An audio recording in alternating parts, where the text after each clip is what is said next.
তারপর পিঠে কোমরে তো ব্যথার শেষ নেই। আর মানে আমি ব্যথায় জর্জরিত হয়ে গেছি, এমন অবস্থা আমার। পাঠাতে বাবা যে মানে সত্যি মানে এমন একটা ঘটনা ঘটলো যেটা সত্যি মানে। Good morning friends, welcome back to my channel. আশা করি সবাই খুব ভালো আছো, সুস্থ আছো, আর আমরাও খুব ভালো আছি। মানে খুব তো বলবো না, একটু ভালো আছি। কালকে আবার রনর জ্বর এসেছিল, জ্বর সর্দি কাশি, এটা আবার ভাইরাল হয়ে গেছে। মানে একটা সারতে না সেরে ঠিক হতে না হতে আবার আরেকটা ধরে নিয়েছে। কালকে দুপুর থেকেই ঘ্যান ঘ্যান করছে, মানে সেই সর্দি হলে যেরকম আবার খাওয়া বন্ধ, খেতে চাইছে না, কাশছে, প্রচণ্ড কাশি, সর্দি, তারপর জ্বরটা খুব বেশি না, 100 মতন এসেছিলো, 100.2 মতন। তো তখনই আমি ওষুধ দিয়ে দিয়েছিলাম। তো দিয়ে তারপর জ্বরটা তো কমে গেছিলো, কিন্তু প্রচণ্ড কাশ ছিল, শরীরটাও দুর্বল। তো ভাবলাম যে যাই একবার ডাক্তার আরেকটা দেখিয়ে নিই। এখানে ওকে ছোটোবেলায় দেখিয়েছি, মানে 4-5 বার তো দেখিয়েছি, মানে কোভিডের টাইমে ওনাকে দেখানো হয়েছে, এমনিতেও দেখানো হয়েছে। উনি একটু দূরে বসে, তো সেদিন এমার্জেন্সির জন্য একদম বাড়ির সামনেরটা দেখালাম, বাট এটা একটু দূরে, তো ভাবলাম যে এনাকে একবার দেখিয়ে নিই। বাড়ির সামনেরটা ঠিক আমরা স্যাটিসফাইড হইনি, সেই জন্যই আমরা আবার ওখানে নিয়ে গেলাম।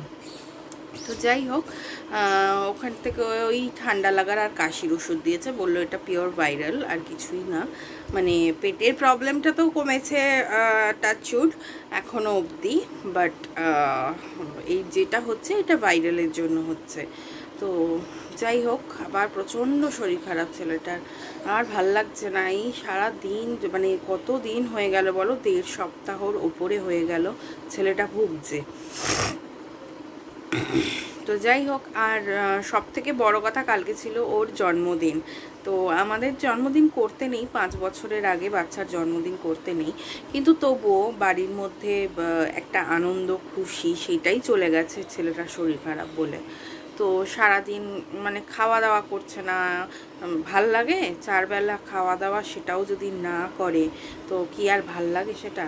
তো সেই জন্য মন মেজাজ সবারই খুব খারাপ। আর কি বলে, জন্মদিনের দিনেও ডাক্তার দেখাতে যেতে হলো, সেটাই বক্তব্য। মানে যতই না করি, জন্মদিন যতই না করি, তবুও একটা তো মনে তো লাগেই না। তো যাই হোক, চলো আজকের দিনটা শুরু করলাম এইভাবেই। দেখা যাক সারাদিন কেমন কাটে না কাটে, কি করি না করি, সব কিছুই তোমাদের সাথে শেয়ার করব। আর অভিজিৎ গেছে আজকে একটু মাটন আনতে, তো বললো যে অ্যাটলিস্ট, কালকে তো মঙ্গলবার ছিল, এমনিও খেতেও পারতাম না, আর হচ্ছে বললো যে তাহলে আজকে একটু মাটন নিয়ে আসি। জন্মদিন উপলক্ষে নয়, সত্যি কথা বলতে, কারণ কিছুই করা উচিত নয়। তো এমনি বললো একটু মাটন নিয়ে আসি, ছেলেটা শরীরটাও ভালো না, তো যদি একটু খায় মাটন দিয়ে, দেখা যাক কি করে, আমি জানি না এখন। মানে ওর খাওয়াটা পুরোটাই আমার কাছে অনিশ্চিত, যে ও খাবে এই জিনিসটা, যে জিনিসটা ভালোবাসে সেই জিনিসটা খাওয়া নিয়েও আমার কাছে এখন মানে আমি নিশ্চিত নই আর কি।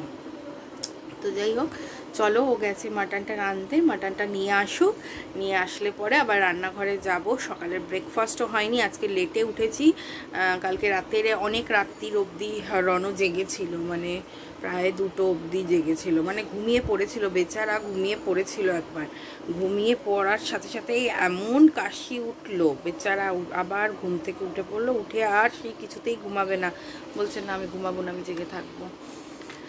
তো অনেক রাত্রি, প্রায় 2টো অবধি জেগে, সেই জন্য আজকে স্কুলেও পাঠাতে পারিনি। আর শুধু সেই কারণে না, ওর জ্বর ছিল, সর্দি কাশি, আর এটা প্রচণ্ড মানে ওই দুর্বল করে দিচ্ছে শরীরটাকে, প্রচণ্ড উইক। ও আজকে এমনিও পারতো না। সত্যি কথা বলতে অনেক বাচ্চারা রয়েছে স্কুলে, আর এটা একজনের থেকে আরেকজনের প্রচণ্ড তাড়াতাড়ি এটা ছড়ায়। তো ভাবলাম যে আজকের দিনটা থাক, একটু ওষুধপত্র খাক। কালকে এমনিতেও ওদের গ্র্যান্ড প্যারেন্ট ডে আছে, তো ও আগের সাথে মনে হয় যাবে, দেখা যাক, সবটাই ডিপেন্ড করছে শরীরের ওপরে। যদিও কালকে সকালবেলায় না, ওটা একটু বেলার দিকে টাইমটা বলে দেবে ম্যাম, তো দেখা যাক কখন বলে, সেই হিসেবে কালকে পাঠাবো। তো চলো সাথে থাকো আর দেখতে থাকো সারাদিনের ব্লগটা। তো চলে এসেছি রান্নাঘরে, অভিজিৎ চলে এসেছে মাটন নিয়ে। আর আমি আগে ব্রেকফাস্টের ব্যবস্থা করছি। ব্রেকফাস্টে আজকে করছি ব্রেড অমলেট। তো ব্রেডটাও আনতে বলেছিলাম, ব্রেড ছিল অল্প ছিল, তো বললাম ব্রেড ডিম সবই নিয়ে আসো। তো একবারেই নিয়ে এসছে। করে দিয়ে আগে ব্রেড অমলেটটা, এই যে ব্রেড অমলেটটা করে দিয়ে তারপরে আমি মাটনে হাত দেবো। মাটন ধোবো, পেঁয়াজ আদা রসুন, আদাটা বাটা আছে কিন্তু পেঁয়াজ রসুনটা সব কিছু কাটতে হবে, করতে হবে, অনেক টাইমের ব্যাপার। মাটন রান্না করা মানে অনেকটা সময়ের ব্যাপার। মাটনটাকে আগে সেদ্ধ করতে হবে, অনেক ঝামেলা। ও তাড়াতাড়ি করে নিই আগে ব্রেকফাস্টটা, তারপর মাটনটায় হাত দেবো। তো খাওয়া দাওয়া সেরে চলে এসেছি একদম মাটনের রেসিপি নিয়ে, মানে রেসিপি না, সরি, তোমাদেরকে রেসিপি আজকে আমি দেখাচ্ছি না, মানে মাটন রান্না নিয়ে চলে এসেছি পেঁয়াজ ভাজতে ভাজতে তোমাদের সামনে। তো খেয়ে দিয়ে উঠে সমস্ত কিছু রেডি করলাম। মাকে বললাম রসুন ছাড়িয়ে দিতে, রসুনটা ছাড়িয়ে দিল, আলুটা ছাড়িয়ে দিল। এই যে আলু কেটে মানে রেখেছিল, ভাজা হয়ে গেছে। আর এদিকে বসাবো হচ্ছে রনর জন্য একটু স্টু করব, মানে স্টু বলতে যেগুলো তোমার ওগুলোকে কি বলে, আরে ওই লেগ পিসের যেগুলোকে, ওগুলোকে কি বলে জানো, তো ওইগুলো দিয়ে একটুখানি পাতলা একদম স্টুয়ের মতনই ঝোল বলতে পারো, তো ওটা করব। আর করব হচ্ছে এই যে এইদিকে মাটনটা রেডি করে নিয়েছি, এই যে তো এটা বসিয়ে দেবো। আজকে ভাবছি প্রেশার কুকারে না দিয়েই করবো। প্রেশার কুকারে দেওয়া মানে আরেক ঝামেলা, ওই সেদ্ধ করো রে, দেখি কতটা হয় ইয়েতে, সেরকম হলে লাস্টে না হয় দিয়ে দেবো।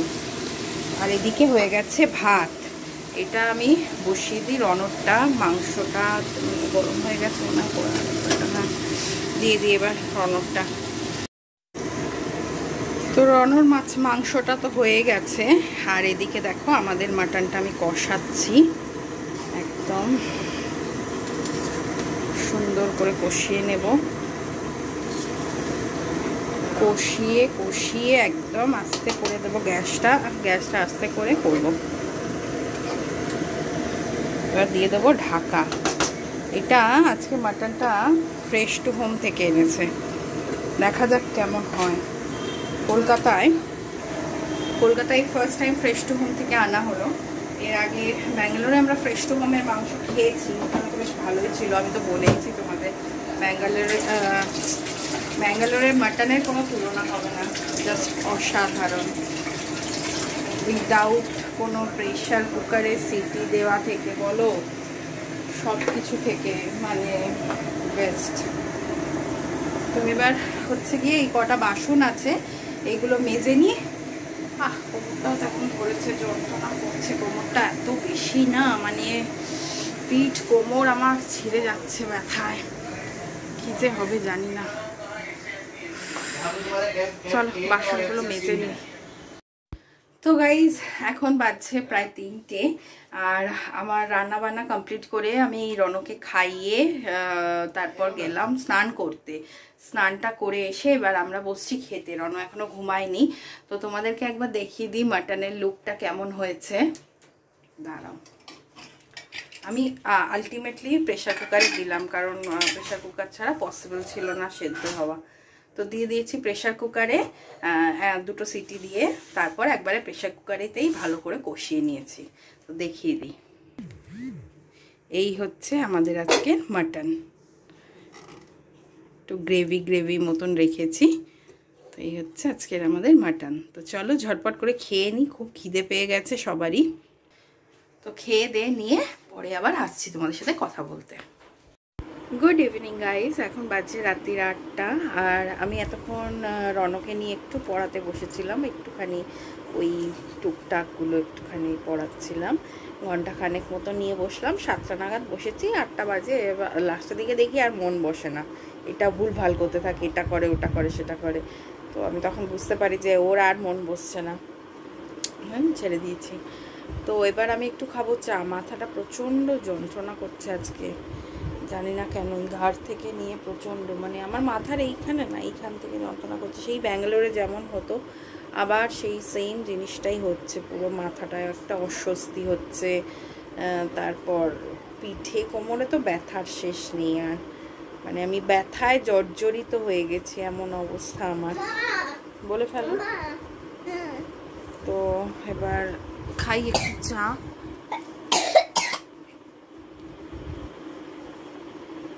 একটু চা খেয়ে তারপর দেখি রাতে রুটি কিনেই আনতে বলবো। রুটি আর করবো না, বিকজ আটা মাখতে হবে, আটা মাখা নেই আর ইচ্ছাও করছে না আমার এখন। সারাদিন এই খাটাখাটনির পর না এখন আর রাত্রিরে ইচ্ছা করে না। ব্যাঙ্গালোরে থাকতে কি যাই না কেন এখানে মানে ওখানে কাজের একটা আলাদাই এনার্জি পেতাম আমার মনে হয়, এখানে এসে কাজের এনার্জিটাই চলে গেছে। তো যাই হোক, আগে আমি চাটা খাই, তারপরে দেখছি কি হয় রাত্রিরে। এখন বাজে 9:30 আর আমি চলে এসেছি রনর জন্য ভাত বাড়তে। রনকে খাইয়ে দিই, 9:30 তো বাজে। তো রনকে খাইয়ে ঘুম পাড়াই। আজকে সারা দুপুর একটু ঘুমায়নি, তো ঘুম তো পেয়েই গেছে। খাইয়ে তারপর ঘুম পাড়াবো। কালকে স্কুল, তো কালকে ওদের আছে স্কুলে গ্র্যান্ড প্যারেন্ট ডে, তো সেই জন্য স্কুলে আর কি ক্লাস কিছু হবে না, জাস্ট সেলিব্রেশনটা হবে। তো রনকে পাঠাবো, 9:30টার সময় যেতে হবে স্কুলে। তো মা যাবে নিয়ে ওকে, মানে অভিজিৎ গিয়ে দিয়ে আসবে সকালবেলায়। আমি আর যাবো না কালকে।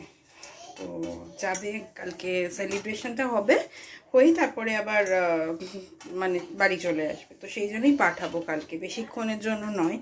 তো ওরও ভালো লাগবে সেই কারণের জন্যই পাঠানো। তো যাই হোক, চলো ওকে আগে খাইয়ে নিই। তারপর আজকে রুটি কিনে আনলাম, বললামই তোমাদের রুটি কিনে আনলাম। বেরিয়েছিলাম বলতে রুটি কেনার জন্যই বেরোনো আর কি। একটা চক্কর দিয়ে রুটিটা কিনে নিয়ে চলে আসলাম। এবার ওকে খাইয়ে তারপর আমরা খাওয়া দাওয়া করব। খাইয়ে আগে ঘুম পাড়িয়ে নেবো, তারপর আমরা খাওয়া দাওয়া করব। তো চলো আগে ওকে খাইয়ে নিই ঝটপট করে। তো দেখো, কালকে তো আমাদের যেহেতু রনর জন্মদিন ছিল, আর আমাদের যেহেতু জন্মদিন করতে নেই, তো কালকে দাদা কেক পাঠাতে পাঠিয়ে বাবা। আচ্ছা, তো তোমরা তো তখন দেখতেই পেলে, কেকটা আসার সাথে সাথেই তোমাদেরকে শেয়ার করছিলাম। কিন্তু কেকটা পুরো একদম মানে ভেঙে একদম অবস্থা খারাপ হয়ে গেছিলো। আজকে মানে সত্যি মানে এমন একটা ঘটনা ঘটলো যেটা সত্যি মানে দেখো, আমাদের 5 বছরের আগে তো জন্মদিন করতে নেই, তো সেই হিসাবে আমরা কিছু করিও না রনর। এবার দাদা জন্মদিন হিসেবে বললো যে যেহেতু আমাদের করতে নেই, তো সেই হিসেবে বললো যে ছেলেটার শরীরটাও খারাপ আর ভালোবাসেও কেকটা কাটতে, তো সেই হিসেবে পরের দিন মানে আজকে পাঠিয়েছে। তো প্রথমে একটা কেক অর্ডার করেছিল, সেটা ভুল করে ব্যাঙ্গালোরের অ্যাড্রেসে চলে যায়। তো তখন পুরো ব্যাঙ্গালোরের অ্যাড্রেসে মানে পৌঁছে গেছে ওখানে। তারপর ওখান থেকে আমার কাছে ফোন আসছে যে এরকম তো কোনো এন ব্লক নেই আপনাদের। মানে আমি সুইগিওয়ালাটাকে বলেছিলাম যে এরকম আমাদের ব্লক নাম্বারটা বলে দিয়েছিলাম। তখন সুইগিওয়ালাটা ওখানে গিয়ে বলেছে, তো ওখানকার সিকিউরিটি ফোন করেছে, বলছে না এখানে তো এরকম কিছু নেই। তো আমি তখন জিজ্ঞেস করছি এটা কোথায়, তখন বলছে ব্যাঙ্গালোর। তো আমি বললাম ও আচ্ছা আচ্ছা, সরি দিয়ে তারপর দাদাকে আবার বলি। তো দাদা ক্যান্সেল করে, ওটাকে ক্যান্সেল করে আবার করে অর্ডার করে তারপরে এই আসে সেকেন্ড অর্ডারটা, এটা যেটা তোমাদেরকে দেখালাম, পুরো একদম শেষ হয়ে গেছে কেকটা। তো যাই হোক, তো আমি আলটিমেটলি রনকে নিয়ে, এত খারাপ লাগছিল বেচারা, রন অতক্ষণ ধরে বসেছিল, আর ওকে নিয়ে আসলাম। এসে খুলেছি, খোলার সাথে সাথে ওরকম দেখে আমি বলছি বাবা কেকটা তো নষ্ট হয়ে গেছে, বাবা এটা তো খাওয়া যাবে না, বেচারার মুখটা ছোট্ট হয়ে গেছে। তখন আবার অভিজিৎ 2টো পেস্ট্রি অর্ডার করলো, এমনি একটা পেস্ট্রি ও একটু খেলো, খেয়ে ও খাবে না, মানে খাওয়াটা ওর জন্য বড় না, ওই যে কাটবে ওটাই হচ্ছে ওর আশা ছিল। তো যাই হোক, কিছু করার নেই, ভেঙে গেছে। আমি আর ওটাতে হাতও দিতে দিইনি ওকে, আর খাওয়া তো দূরের কথা। তো যাই হোক, খুব খারাপ লাগছিল আজকে রনর জন্য, ওরকম হলো। তো যাই হোক, কিছু করার নেই। তো সেই জন্য কেকটা কেটে আমরাই খেয়ে নেবো, ওকে তো আর দেবো না এই কেকটা।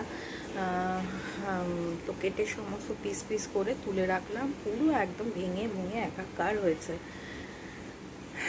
এই হলো আমাদের আজকে একটা মানে অভিজ্ঞতা হয়ে গেল একটা, মানে ঠিকঠাক এক্সপেরিয়েন্স আমরা করলাম যে সত্যি মানে উচিত নয়। তাও দাদা সত্যি দাদাকে আমি বারণ করলাম, ফার্স্টটা যখন ওরকম হলো দাদাকে আমি বললাম যে ছেড়েতে পাঠাতে হবে না, তো দাদা বললো না, দাদা ভাবছে যে আমি একটা ক্যান্সেল করেছে, নষ্ট হয়েছে, সেই জন্য বারণ করছি। বাট আমি সত্যি বারণই করছিলাম। তো যাই হোক, কিছু করার নেই, হয়ে গেছে। দিয়ে তারপর অন্যকে ঘুমটুম পাড়ালাম, পাড়িয়ে আমরা খেলাম। খেয়ে রান্নাঘরটা সমস্ত পরিষ্কার করলাম, বাসন মাজলাম, মেজে এই বসলাম। এবার যাব শুতে। তাই জন্য ভাবলাম তোমাদের সাথে তখন ওই কেকটার হাফ শেয়ার করলাম, তারপরে তো আর কিছু বলা হয়নি, তো সে কারণে তোমাদের সাথে শেয়ার করে দিলাম। তো চলো আজকের ভিডিওটা তাহলে আমি এখানেই শেষ করছি। সবাই খুব ভালো থেকো, সুস্থ থেকো। আর যদি আমার ভিডিওটা তোমাদের ভালো লাগে তাহলে একটা লাইক করে দিও, আর আমার চ্যানেলটাকে সাবস্ক্রাইব করে পাশে থেকো। তো চলো টাটা, গুড নাইট। কালকে আবার দেখা হচ্ছে নতুন একটি ব্লগ নিয়ে।